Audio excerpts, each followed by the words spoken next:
Before I tell you about the absolute explosion that happened next and how this night ended in handcuffs, let me know where you are watching from in the comments. Grab a warm cup of coffee, sit back, and listen to the whole story. The smell of roasted turkey and sage stuffing usually brings back good memories for most people. For me, it brings back the metallic taste of adrenaline and the sharp, undeniable clarity that my family was entirely broken. It was Thanksgiving Day. The dining room was suffocatingly warm, filled with the kind of heat that comes from too many bodies, a roaring fireplace, and decades of unspoken resentment. I was sitting at the heavy oak table in my parents' house in suburban Connecticut. The good crystal was out. The silver was polished. Everything looked like a perfect, glossy advertisement for the American family. But I knew better. I have always known better. My mother, Sarah, sat across from me. She was wearing a crisp maroon blouse, her hair perfectly styled, playing the role of the gracious hostess to absolute perfection. She leaned over the table, a tight, practiced smile plastered across her face, and slid a small, cream-colored envelope toward my plate. It landed next to my water glass with a soft tap. "For you, Mason," she said, her voice dripping with that artificial sweetness she always used when she wanted to make sure everyone in the room was watching her be generous. "Grandpa wanted to make sure you had a little something extra this year." I looked down at the envelope. I didn't open it immediately. I just stared at the thick paper, my jaw clenching slightly. I am 31 years old. I work as a senior cybersecurity analyst out in Denver. I spend my days hunting down digital ghosts, tracking stolen funds across international borders, and building firewalls that protect millions of dollars. I make a very good salary. I didn't need a handout, and my mother knew that. But this wasn't about money. This was about power. This was her way of reminding me of my place in the family hierarchy. To my right sat my younger brother, Matthew. Matthew was the golden child. He always had been. While I was taking out loans to pay for my degree, Matthew was driving a brand new car my parents bought him.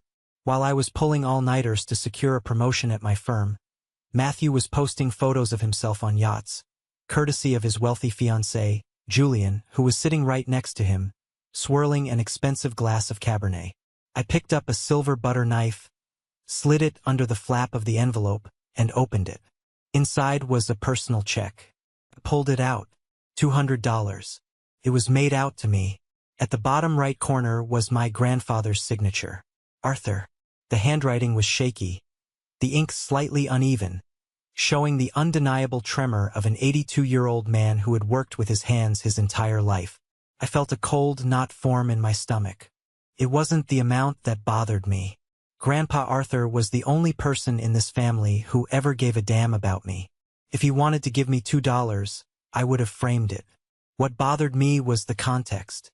What bothered me was the smug, self-satisfied look on my mother's face, and the way Matthew was actively trying to hide a smirk behind his wine glass. They thought they had won. They thought they had pulled off the perfect crime. I looked at the head of the table. Grandpa Arthur stood there, a large carving knife in one hand, a long fork in the other. He looked older than he had the last time I saw him. His shoulders were slightly hunched, and his white hair was thin, but his eyes, those pale blue eyes that missed absolutely nothing, were sharp. He was meticulously slicing the turkey, his movements deliberate. "Thank you, Grandpa," I said. I kept my voice perfectly level. I made sure it was loud enough for the entire table to hear. "I really appreciate it. Thank you for the $200. The carving knife stopped moving. The silence that fell over the room wasn't gradual. It was instant. It was the kind of silence that sucks the oxygen right out of the air. The clinking of silverware stopped. Uncle Luke, who was mid-sentence about a golf game, snapped his mouth shut. Cousin Wyatt froze with a dinner roll halfway to his mouth. Grandpa Arthur slowly set the carving knife down on the silver platter. The metal clattered loudly against the dish.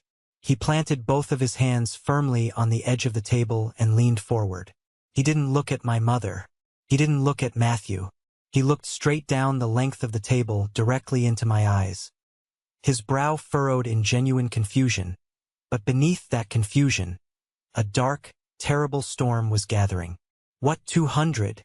Grandpa asked. His voice wasn't loud, but it carried a weight that made the crystal glasses vibrate. I didn't blink. I picked up the check and held it up by the corner, making sure the numbers faced him. "The check, Grandpa. The $200 you gave Mom to give to me." My mother's chair scraped violently against the hardwood floor. "Dad, don't worry about it," she said, her voice suddenly an octave higher, tight and panicked. "Let's just eat before the food gets cold. You know how your memory gets when you skip your afternoon nap." "My memory is fine, Sarah," Grandpa barked, silencing her instantly. He didn't take his eyes off me. He took a slow, labored breath. The room was so quiet I could hear the logs crackling in the fireplace behind me. "Mason," Grandpa said, his voice dropping into a low, dangerous register. "The gift I wired you was $500,000. I watched my mother's face lose all its color. It didn't happen slowly. It was as if someone had pulled a plug at the base of her neck and drained every ounce of blood from her head. She went paper white, her mouth falling open slightly. Beside her, Matthew dropped his fork. It hit his china plate with a sharp, cracking sound. Julian, his fiancée, stiffened, his eyes darting frantically between me, my mother, and Grandpa. My father, David, who had been quietly eating his salad, slowly put his hands in his lap and stared at the tablecloth, refusing to look up. I didn't move. I didn't smile. I didn't show an ounce of the rage that had been burning inside my chest for the last 72 hours. I just sat there, holding the $200 check in the air, watching the walls of their perfect, fabricated life begin to crumble around them. But to understand exactly how we got to this dining room, and why a $200 check was the smoking gun to a federal crime, we have to go back. We have to go back to 3 days earlier, when a phone call that was supposed to sound like brotherly love turned out to be the biggest mistake my family ever made. Let me tell you something about growing up in the shadow of a golden child. It changes the way you view the world. It teaches you very early on that love in some families is not unconditional. It is a finite resource, and if you aren't the favorite, you have to fight for scraps. Matthew is 4 years younger than me. From the moment he was born, my mother, Sarah, decided he was the center of her universe. I was the quiet kid, the one who liked taking apart old computers in the garage to see how the motherboards worked. Matthew was the loud, charismatic one. He played sports. He was the lead in the school plays. He needed constant attention, and my mother was more than happy to supply it. I remember sitting at the kitchen table when I was 18, holding an acceptance letter to a top-tier university for computer science. I was thrilled. I had worked 3 part-time jobs during high school just to save up for the application fees. When I showed the letter to my parents, my father patted me on the back, and my mother barely looked up from her magazine.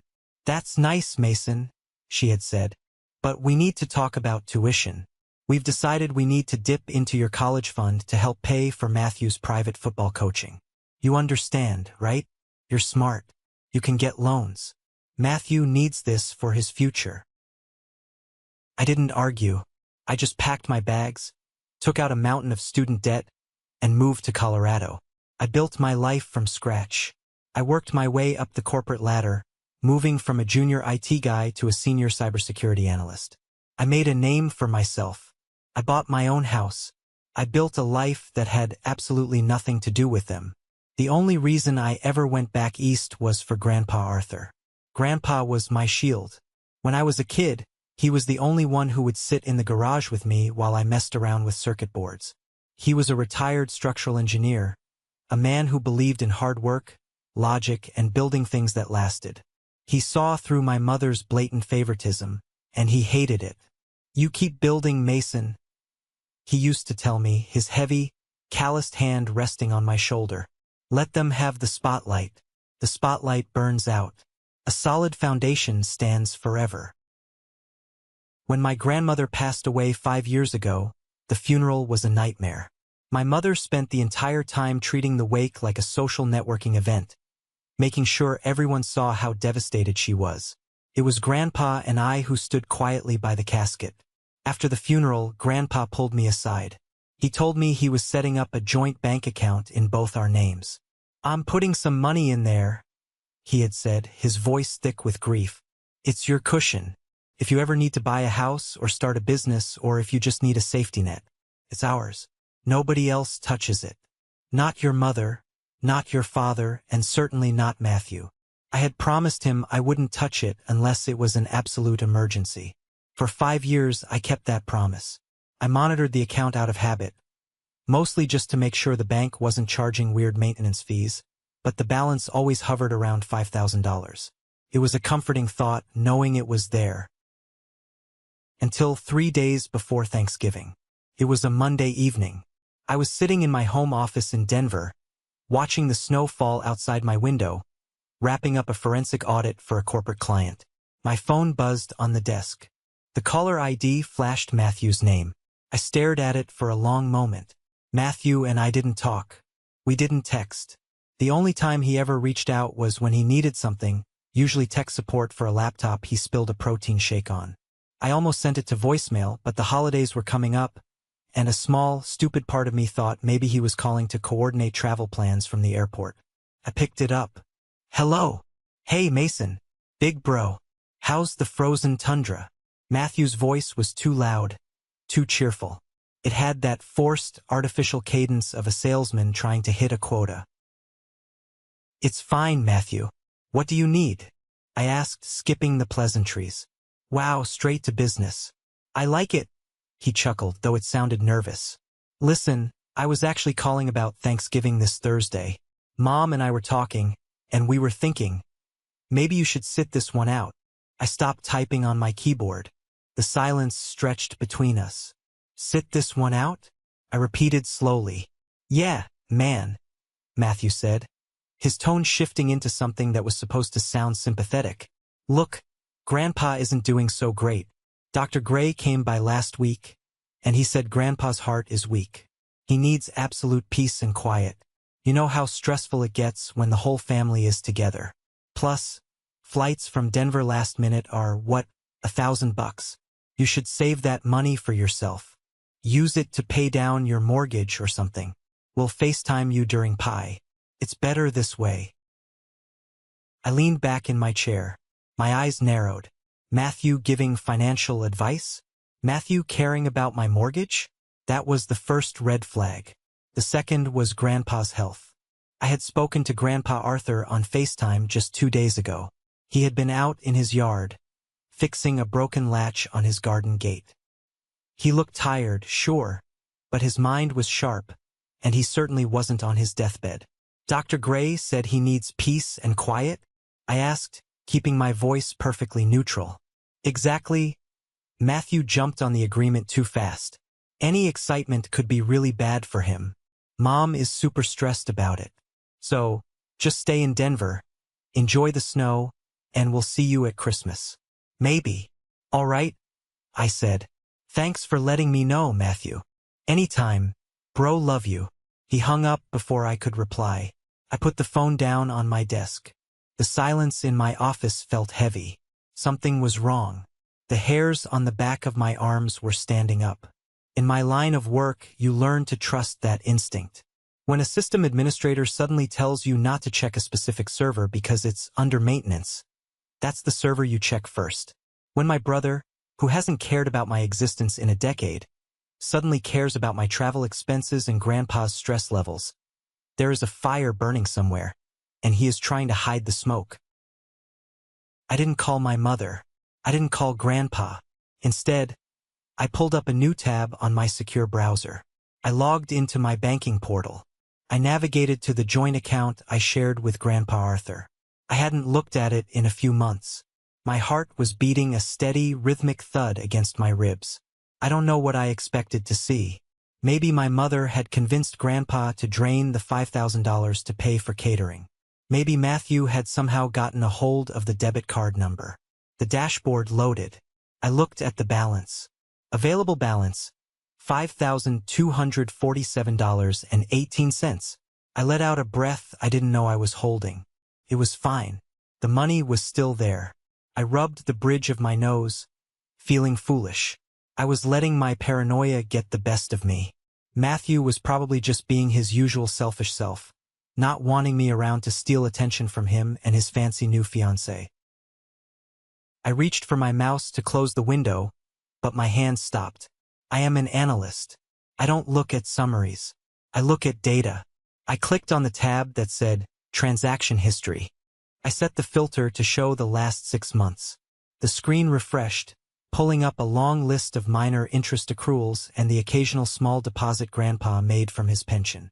I scrolled down, and then my stomach dropped straight into the floor. There, sitting in the middle of the screen, were 2 lines of text that made the blood in my veins turn to ice water. August 14th. Incoming wire transfer origin, Arthur Vanguard Investments. Amount, $500,000. Memo, for Mason.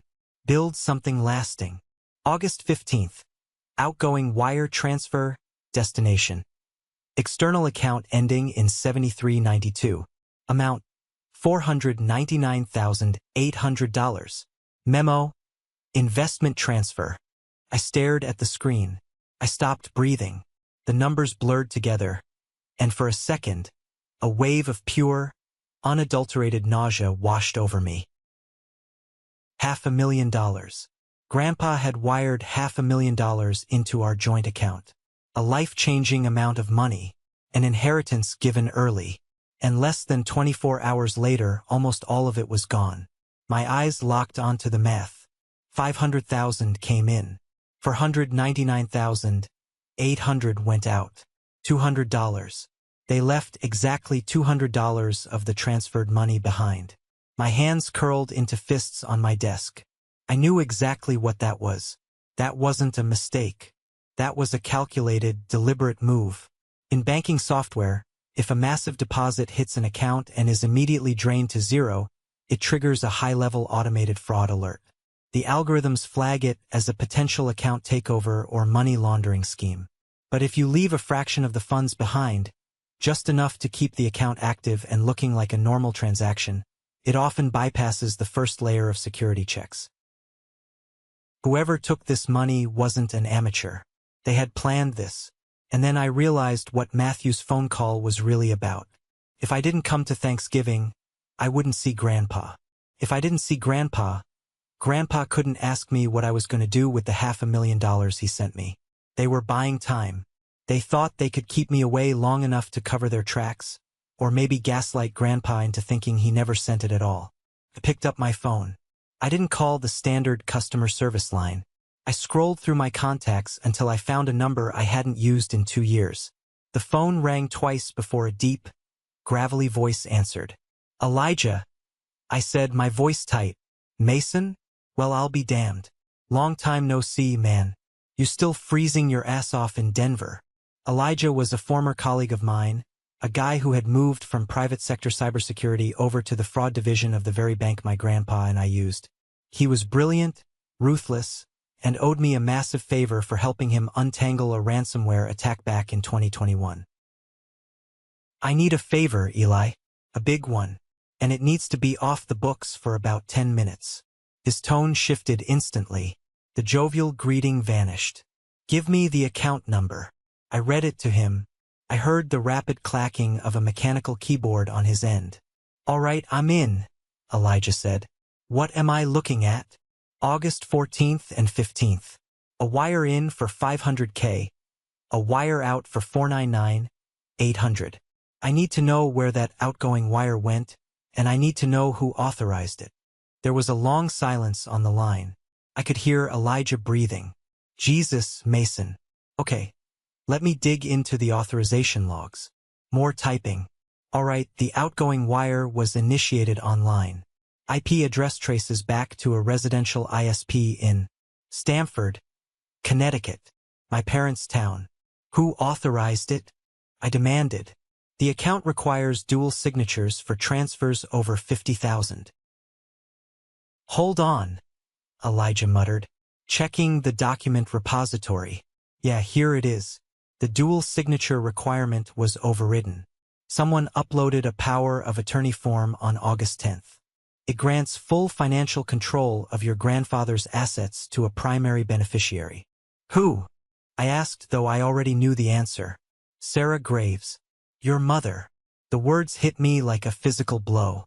My own mother. I felt a surge of violent anger clawing its way up my throat.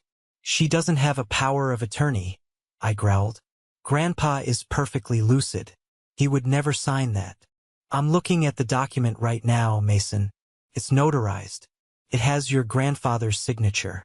And, wait, it has your signature on it, too. You signed away your rights to the joint account. I stood up from my desk so fast my chair crashed into the wall behind me. I never signed anything, Elijah. Pull the PDF. Send it to my encrypted email right now.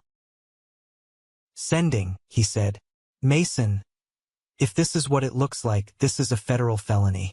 Wire fraud, elder abuse, forgery. You need to call the authorities. Not yet, I said coldly. Where did the money go, Eli?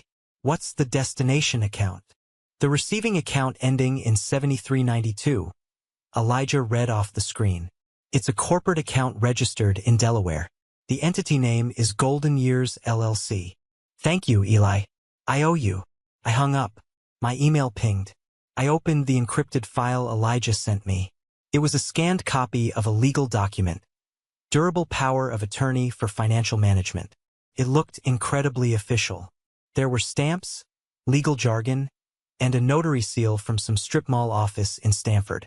I scrolled down to the last page. There were the signatures. My grandfather's signature was there, and it looked authentic enough to pass a casual glance. But then I looked at mine. Mason Graves. It was good. It was terrifyingly good. The slant of the M, the heavy pressure on the downstroke of the G. It looked exactly like the signature I used on my driver's license. Whoever forged this had practiced. They had spent hours tracing it, perfecting the speed and the loops so it wouldn't look like a slow, shaky imitation. But my mother, in all her arrogance, didn't know everything about me. Years ago, when I started working in cybersecurity, handling sensitive contracts and non-disclosure agreements, a mentor taught me a trick. He told me to build a trap door into my signature. Something microscopic that a forger wouldn't notice, but that I could use in court to prove a document was fake. Every time I sign a legally binding document, I do not connect the bottom loop of the S in Graves to the E, and, right below the final S, I tap the pen once, leaving a tiny, barely visible dot of ink. I zoomed in on the PDF on my massive monitor. I zoomed in until the pixels started to blur. The S was perfectly connected to the E, and there was no dot. I leaned heavily on my desk, burying my face in my hands. The betrayal was so absolute, so profoundly disgusting, that it transcended anger. My mother had sat at her dining room table, probably drinking her expensive wine, and meticulously practiced stealing my name. She had forged my identity to rob an 82-year-old man who trusted her. She had gutted my grandfather's life savings so she could play the wealthy socialite. At that moment, any lingering shred of familial obligation evaporated. I didn't have a mother anymore. I didn't have a brother. I had two targets, and I was going to systematically destroy them. I didn't sleep that night. I brewed a pot of black coffee and treated my family like a hostile cyber threat. I needed to know exactly where that $500,000 went. I texted Samuel, my best friend from college who was now a ruthless corporate litigation lawyer in Chicago. Need a fast public records pull. Delaware LLC. Golden Years LLC. Founded sometime around August. Samuel texted back 20 minutes later with a screenshot of a business registry. Golden Years LLC. Registered agent, Julian Roth. Principal member, Julian Roth. Julian, Matthew's fiancé. The smug, perfectly groomed investment consultant who had been dating my brother for 2 years. Suddenly, the pieces snapped together with horrifying clarity. My mother didn't just steal the money. She laundered it through her future son-in-law to make it disappear. I opened a dummy Instagram account I used for threat intelligence gathering and searched for Matthew's public profile. Matthew wasn't the type to hide his life.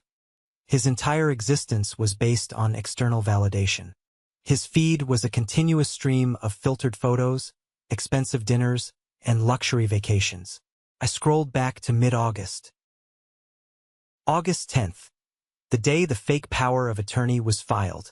A photo of Matthew and my mother at a high-end spa, holding champagne flutes. Caption: Spa Day with the Queen. Hashtag blessed. August 14th. The day the $500,000 hit the account. Silence. No posts. August 15th. The day the money vanished. Silence. August 18th. 3 days after the theft. A video of Matthew squealing in a dealership parking lot. The camera pans to a brand new, midnight blue Porsche Macan with a giant red bow on the hood. Julian is standing next to it, smiling like a savior. Caption: OMG! Julian surprised me with my dream car. Best early wedding present ever. He's been working so hard on his new investment firm and it's paying off. I'm literally crying. Hashtag Porsche, hashtag fiancé of the year, hashtag rich life. I felt sick to my stomach. I looked up the MSRP for a fully loaded Porsche Macan. $85,000. I kept scrolling. September 2nd, photos from a first-class flight to the Maldives. September 15th, a close-up of Matthew's hand resting on the steering wheel of the Porsche, casually showing off a massive, diamond-encrusted Cartier watch. October, photos of my mother's newly renovated kitchen, custom marble countertops, professional-grade Viking appliances. They were spending Grandpa's money.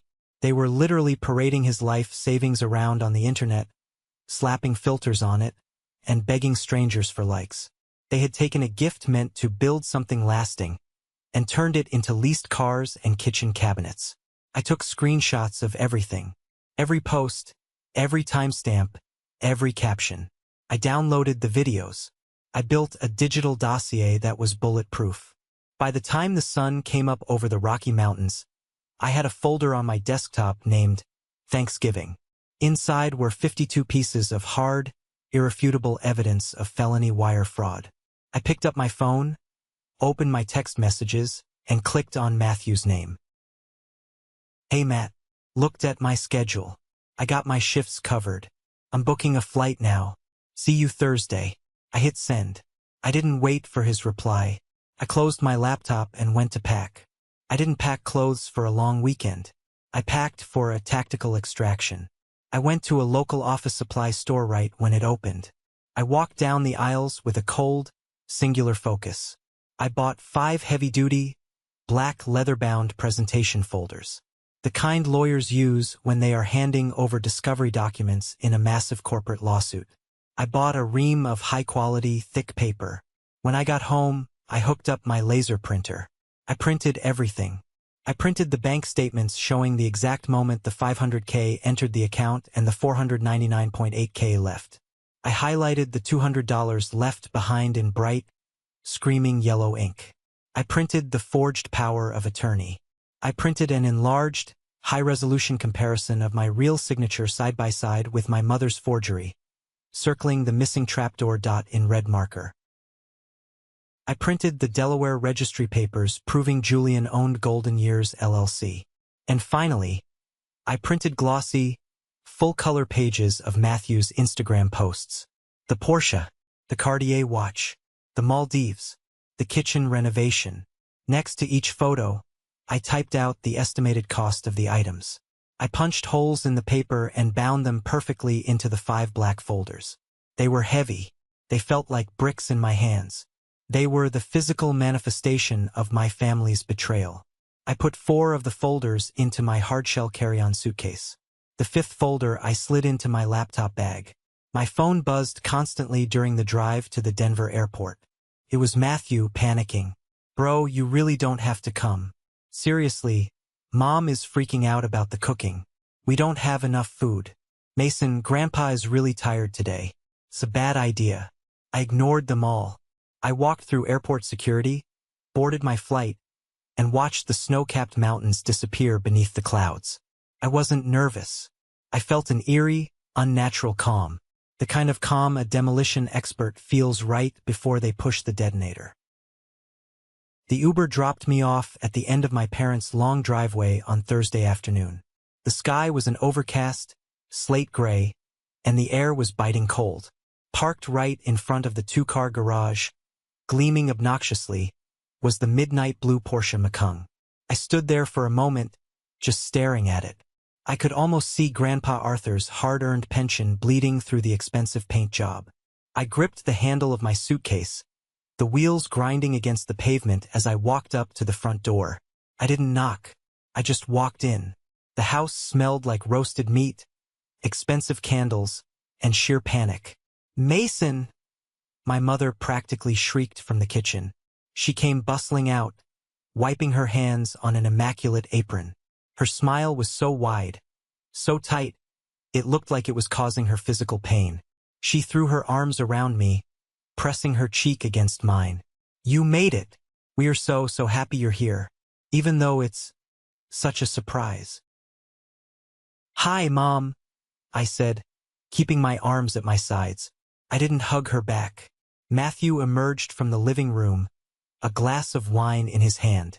He was wearing a cashmere sweater that probably cost more than my first car. The Cartier watch flashed on his wrist. He looked pale, his eyes darting to my suitcase and then to my face. "Hey, bro," Matthew said, giving me a stiff, one-armed bro hug. "Glad you could make it, despite the flight costs." "I found a deal," I said flatly. Julian, the fiancé, was standing by the fireplace, looking like he had just stepped out of a GQ magazine. He gave me a curt nod. "Mason, good to see you." "Julian," I replied. "Business is good, I hear? The new investment firm doing well." Julian's smile faltered for a microsecond. "Can't complain. Just grinding away." "I bet you are," I said softly. "Where's Grandpa?" I asked, looking past them. "Oh, he's resting in the den," my mother said quickly, moving to block the hallway. "Dr. Gray said he really needs to limit his excitement, Mason. So please, let's keep the conversation light today. No heavy topics. He's very fragile." "I'll be gentle," I said, stepping smoothly around her. I found Grandpa Arthur sitting in a leather recliner in the den, watching a football game. When he saw me, his face lit up. It was the only genuine smile I had seen in this house in years. He struggled to stand, but I rushed over and hugged him gently. He felt frail, his bones sharp against my arms, but his grip was strong. "Mason," he said, patting my back. "I didn't think you were coming. Matthew told me you had to work." I pulled back and looked at him. "I wouldn't miss it, Grandpa. Not this year." For the next 2 hours, I played their game. I sat in the living room, sipping water, watching the performance. I watched my mother brag to Uncle Luke about the new kitchen countertops, claiming she saved up for years to afford the marble. I watched Matthew show off his watch to Cousin Wyatt, spinning a lie about how Julian bought it for him as a reward for closing a big deal. Every word out of their mouths was a lie paid for by the old man sitting quietly in the corner. I kept my briefcase right next to my feet. I waited. I waited until the food was on the table. I waited until everyone was seated, trapped in their chairs by social convention.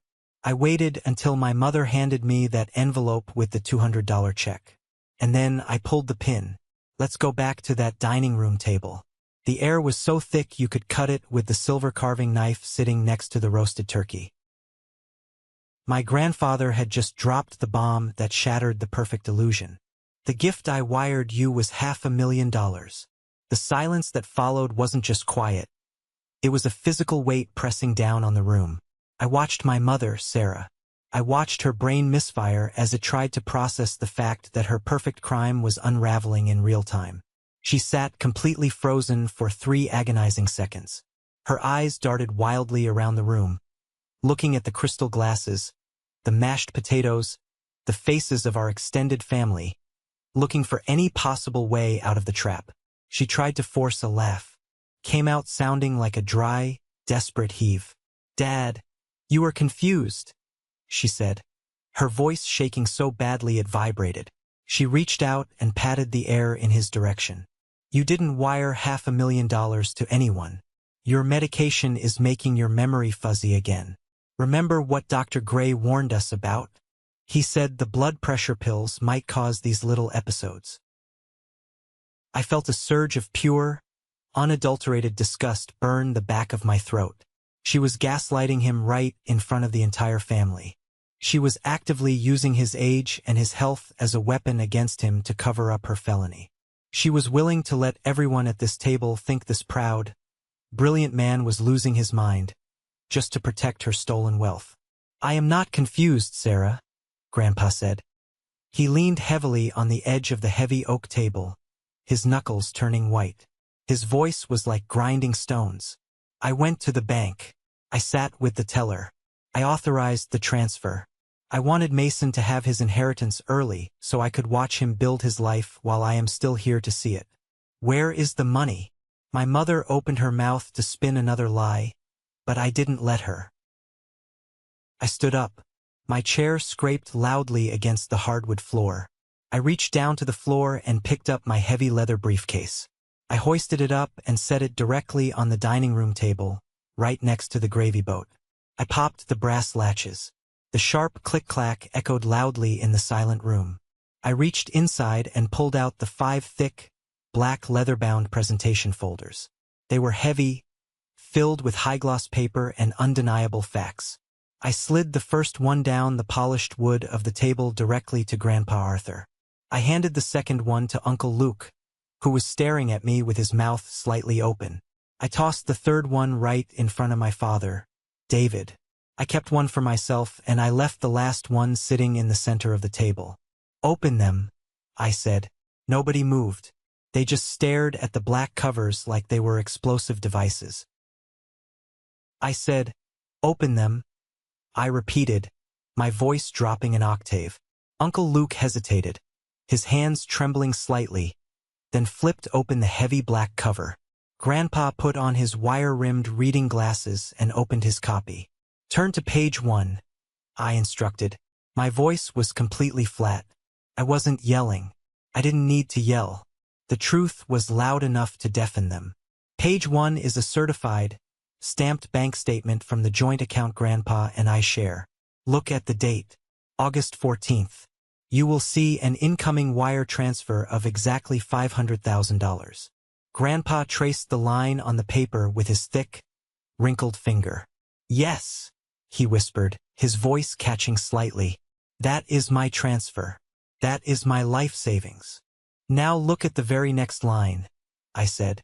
I stepped away from my chair and began slowly walking around the perimeter of the table, pacing like a prosecutor in a courtroom. August 15th. Less than 24 hours later.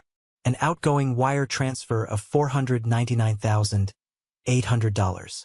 Leaving exactly $200 behind in the account. The exact amount of the check Mom just smiled and handed to me 5 minutes ago. Uncle Luke gasped loudly. He looked up at my mother, his eyes wide with absolute horror. Sarah, what is this? What did you do? It is a lie, my mother shrieked. She stood up so fast her chair tipped over backward and crashed violently to the floor. She pointed a shaking finger at me. Mason works with computers. He faked these documents. He printed these out in his basement. He is trying to steal your money, Dad. And he is framing me because he has always been jealous of Matthew. I didn't even look at her. I ignored her completely. Turn to page 2. I heard the heavy rustle of thick paper as Uncle Luke, Grandpa, and now my father turned the page. Page 2 is a durable power of attorney document, I explained, stopping behind my empty chair. It was filed with the bank on August 10th.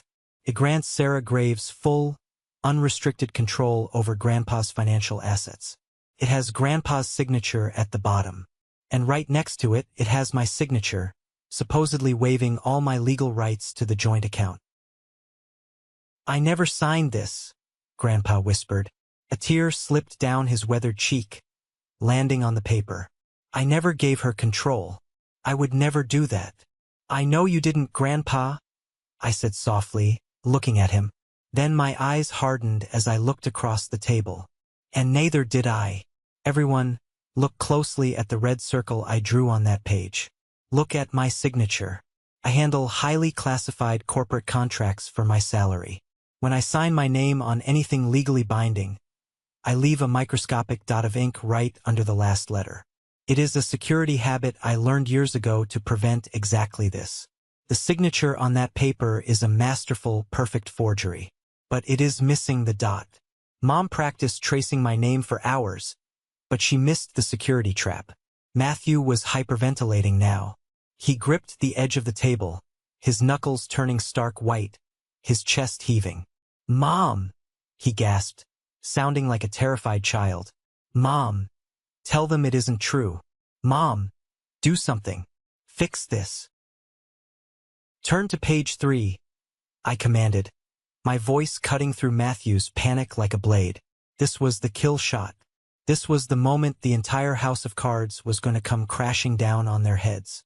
The money didn't just disappear into thin air. It was wired to a corporate account registered in Delaware under the name Golden Years LLC, I said.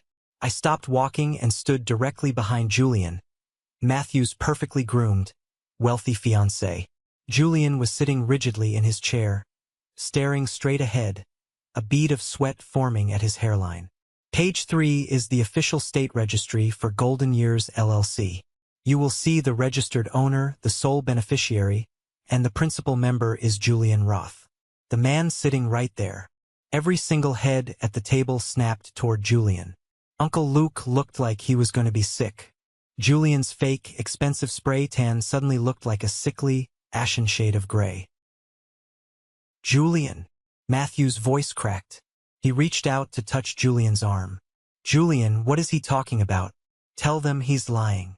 "Turn to page 4, I said, my voice rising just enough to maintain total control of the room. "Let's look at where Grandpa's life savings actually went."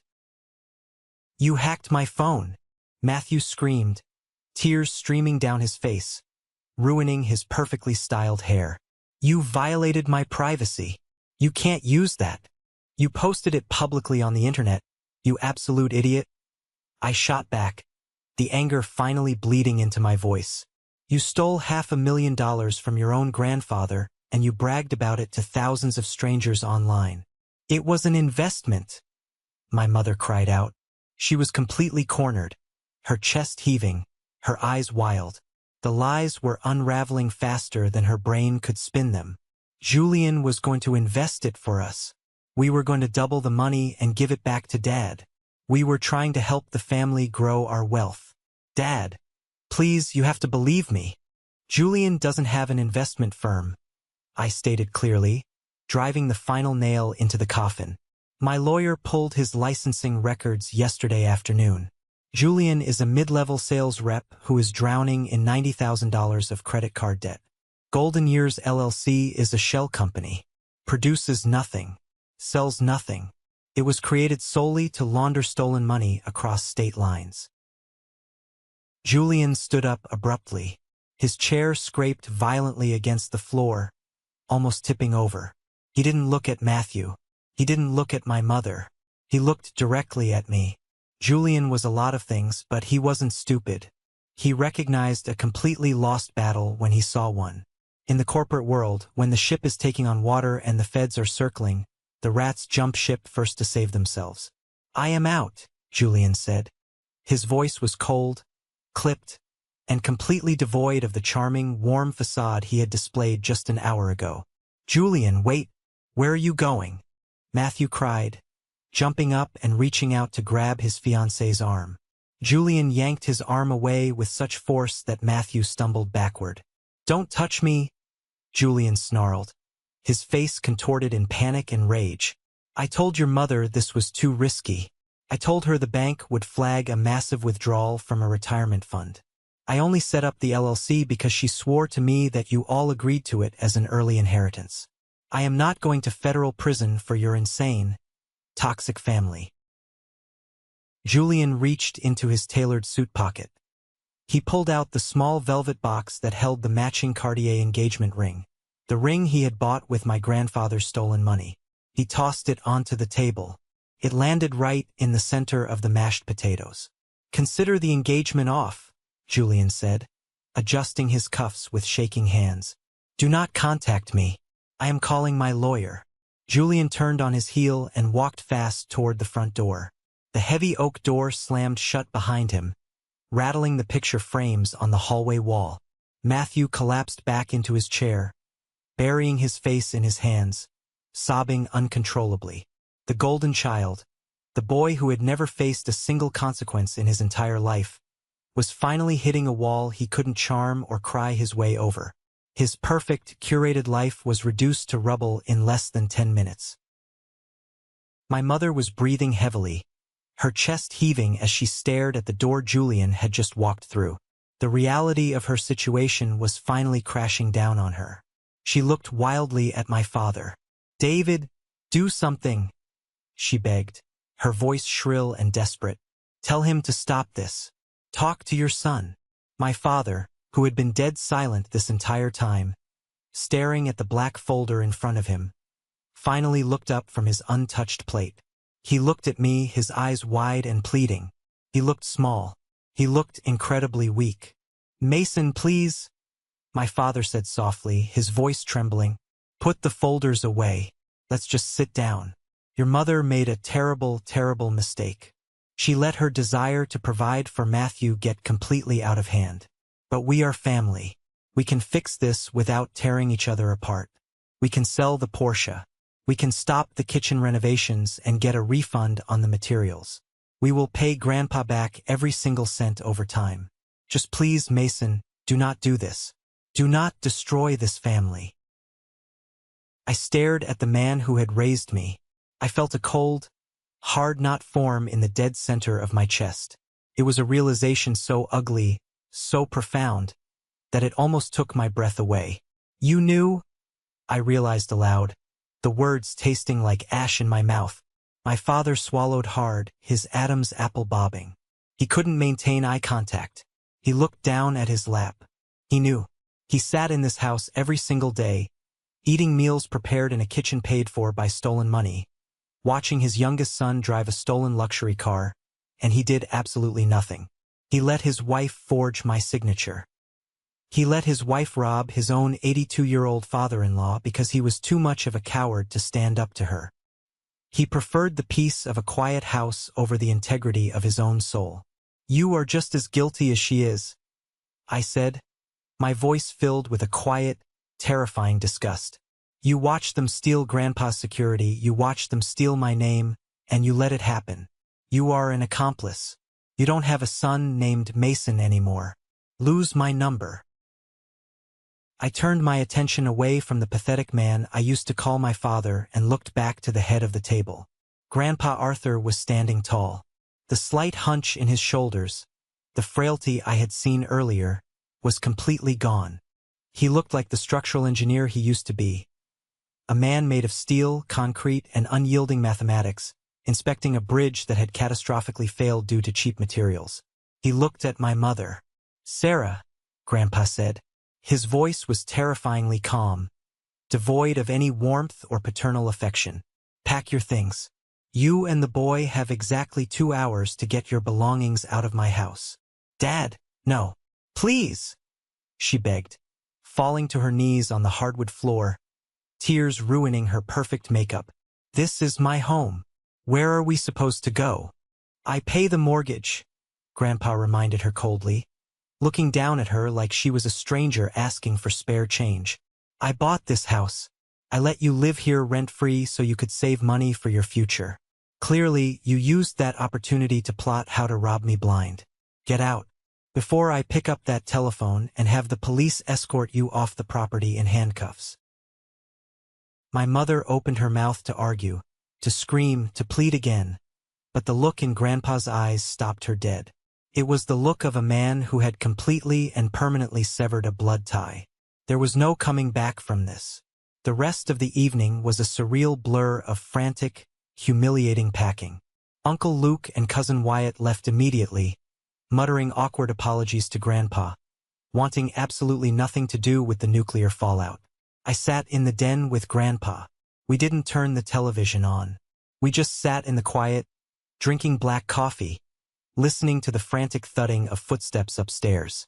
We listened to the sounds of my mother and brother dragging heavy suitcases down the wooden stairs, sobbing and arguing with each other. My father quietly, pathetically helped them load the bags into the trunk of his sedan. They didn't come into the den to say goodbye. They didn't offer a final apology. They just got into the car, started the engine, and drove away into the freezing, pitch-black November night. The next morning, the sky was a brilliant, unforgiving, icy blue. I didn't call the local police department. Local police handle noise complaints, domestic disputes, and stolen bicycles. I am a senior cybersecurity analyst. I know exactly how to handle high-level interstate financial crimes. After a quiet breakfast of toast and more black coffee, Grandpa and I got into my rental car. We drove 40 miles past the suburbs, straight to the nearest Federal Bureau of Investigation field office. We sat in a sterile, brightly lit conference room with a special agent who specialized in white-collar crime and elder financial abuse. I handed the federal agent one of the black folders. I gave him Elijah's direct contact information at the bank's fraud department. I gave him the routing numbers, the IP addresses, the forged documents, and the registry for Golden Years LLC. The agent sat in silence for 20 minutes, slowly looking through the folder, his eyebrows rising higher and higher with every page he turned. When he reached the end, he closed the thick black cover and let out a low whistle.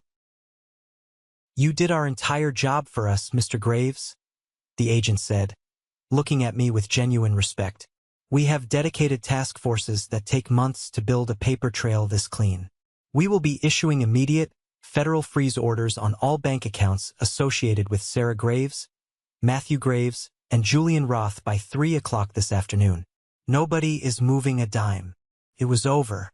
The tumor had been surgically, permanently cut out. The wheels of the federal justice system turn incredibly slowly, but when they finally grind down, they crush absolutely everything in their path." 6 months passed. The federal prosecutors did not offer a generous plea deal. They rarely do when the evidence is handed to them on a silver platter. Elder financial abuse, combined with wire fraud, identity theft, and laundering money across state lines, carries severe mandatory penalties. My mother and brother tried to hire a high-powered, expensive defense lawyer to fight the charges, but they couldn't even pay his initial retainer fee because all of their assets, every single bank account, credit card, and investment portfolio, were frozen solid by the federal government. They ended up with an overworked public defender who took one single look at my black folder, saw the forged signature and the IP address logs, and told them to plead guilty to minimize the damage and avoid a lengthy, humiliating trial. I flew back east for the final sentencing hearing.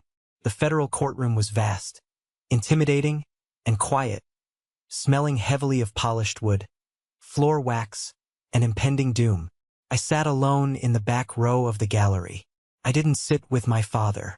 He sat 2 rows ahead of me, his shoulders slumped so far forward, he looked like he carried the weight of the world. He looked 10 years older than the last time I saw him at Thanksgiving.